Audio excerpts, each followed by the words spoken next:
ভোটের মুখে রাজ্যে কড়া নিরাপত্তা, দিকে দিকে চলছে নাকা চেকিং। আর এই তল্লাশিতে এবার দুর্গাপুর ও শীতলকুচিতে উদ্ধার হলো লক্ষ লক্ষ নগদ টাকা। কোথা থেকে এলো এই বিপুল পরিমাণ অর্থ? কোথায় নিয়ে যাওয়া হচ্ছিল এই টাকা? ঘনীভূত হচ্ছে রহস্য। দুর্গাপুরের বুদবুদ থানার মানকড়ে চলছিল পুলিশের নাকা চেকিং। সেই সময় দুই ব্যক্তির কাছ থেকে উদ্ধার হয় 10 লক্ষেরও বেশি নগদ টাকা। পুলিশ সূত্রে খবর, একজনের কাছে ছিল 2,40,000 টাকা এবং অন্যজনের কাছ থেকে উদ্ধার হয়েছে 8 লক্ষ টাকা। ম্যাজিস্ট্রেটের উপস্থিতিতে টাকা গণনার কাজ শেষ হয়। অন্যদিকে কোচবিহারের সিতাই শীতলকুচি সীমান্তেও বড়সড় সাফল্য পেল পুলিশ। নাকা চেকিং চলাকালীন একটি গাড়ি থেকে উদ্ধার হয় প্রায় 17 লক্ষ টাকা। পুলিশের জেরায় টাকার কোনো বৈধ নথি বা কারণ দেখাতে না পারায় তা বাজেয়াপ্ত করা হয়েছে। নির্বাচন কমিশনকে ইতিমধ্যেই এই বিষয়ে জানানো হয়েছে।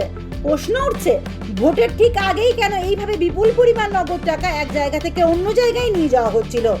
এই টাকা কি নির্বাচনের কোনো অশুভ কাজে ব্যবহারের পরিকল্পনা ছিল?